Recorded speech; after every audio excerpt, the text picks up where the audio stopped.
They examine the dossiers of one of the hostages, and then watch a hostage tape. Spock recognizes the leader. Spock invites Kirk and McCoy to join him in the lounge, proving how much we need a ready room, and we learn about this Vulcan leader, whose name is Sybok.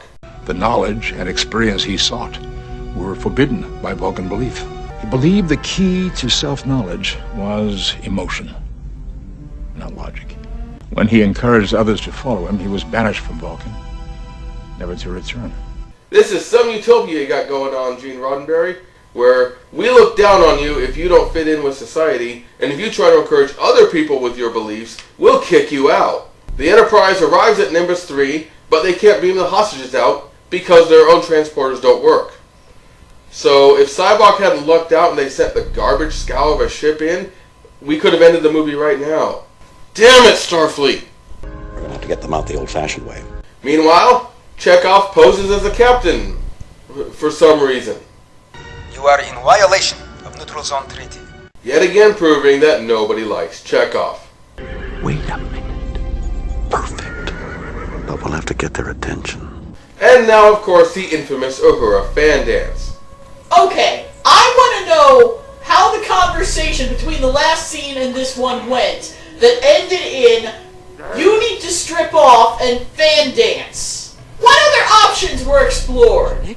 How did we come to the conclusion that naked Uhura was the best way to accomplish our goals? Where did she get the fans? Did we have them on hand in the shuttle? If so, why? Whose idea was it for her to do this? Her own? Kirk's? How many other plans did we exhaust before getting to this one? Did she already know this routine and this song? Did she do a practice run for the other guys to make sure it was slutty enough? Who is accompanying her on this drum? Where did they get the drum? They steal the scouts' horses and ride into the city, but they get spotted anyway. And lame action is go!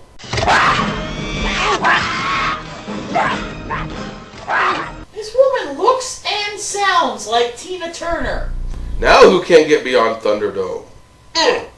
Two! So Kirk beats the three-boobed cat lady in a fight, because we all want to see that. Thank God.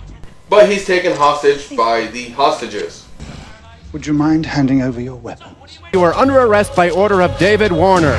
So Sybok's army celebrates and parades out their vanquished Starfleet enemies. Wait a minute. Is that old Bilbo there?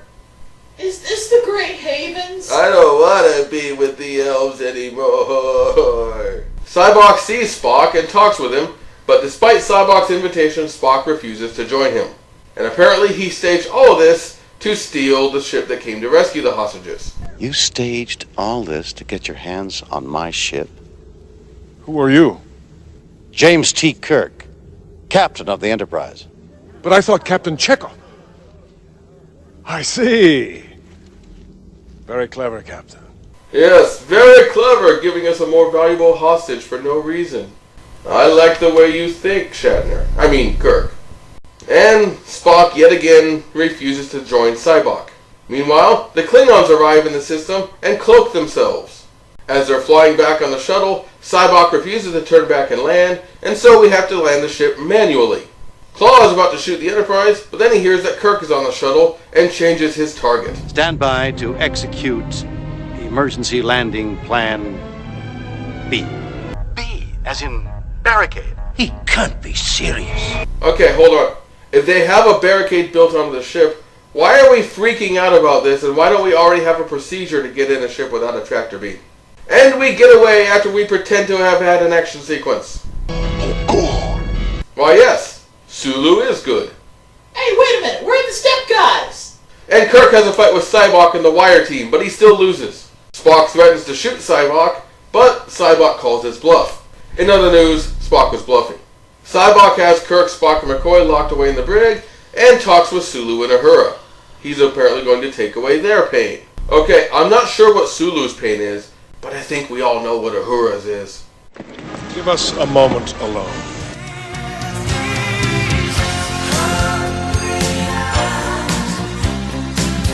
In the brig, Spock reveals that Sybok is not just a fellow Vulcan that Spock had known, but his actual half-brother. And now with Sulu and Uhura firmly on his side for no obvious reason, Cybok comes to the bridge, and now it's time to find out Chekhov's pain. The decision must be yours. I don't understand. Each of us hides a secret pain. Nobody likes me.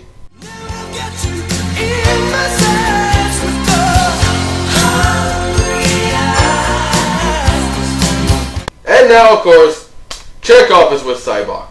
And Cybok announces his plans to the entire crew, who are not going to fight back even though he could not have converted any of them yet.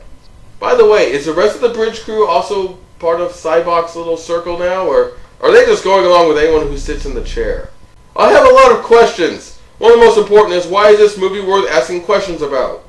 Here's another question. Why didn't he just put the mind whammy on a freighter captain or something and have him ferry him about? This guy, for example. They believed in a place in which these questions of existence would be answered.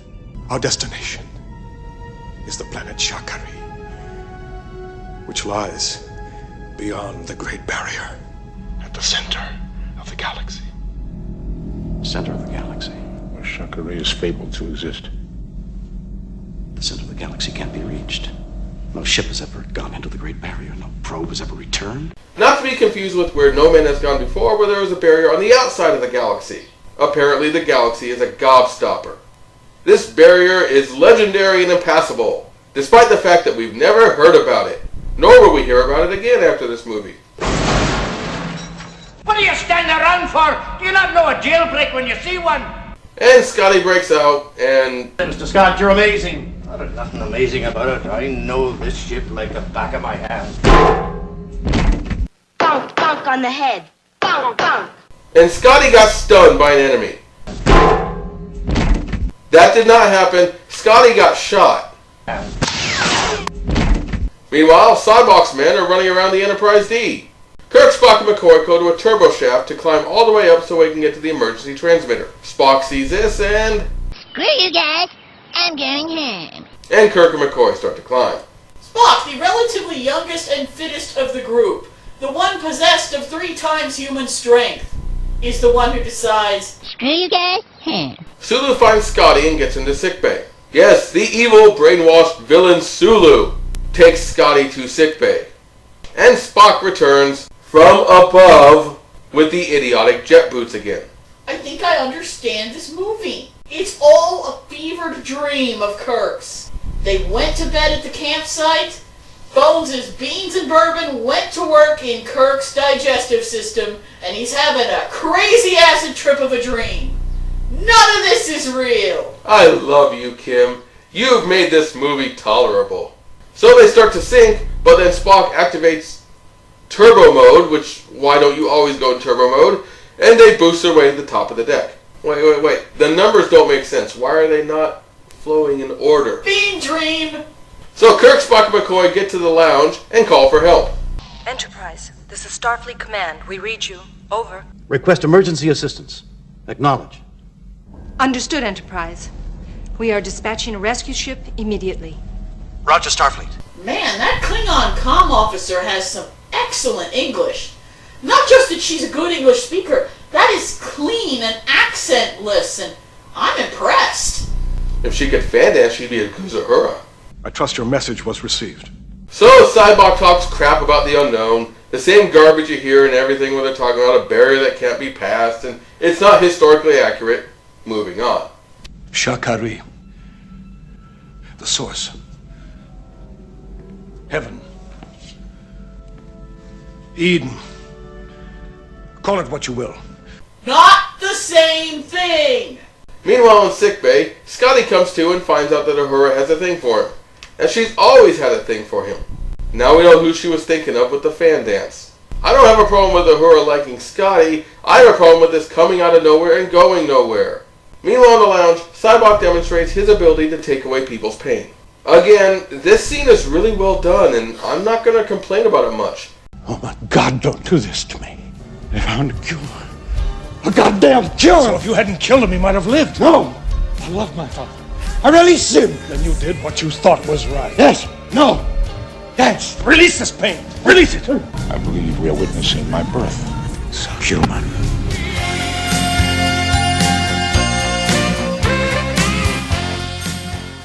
This is good characterization. I wouldn't be surprised if these ideas were the beginning of the story and everything else kind of grew out of it, like a tumor. Honestly, the only odd part is how everyone else is able to see this, and you could even argue that Sybok is a really powerful Vulcan psychic who doesn't need to touch people to include them in what he's doing.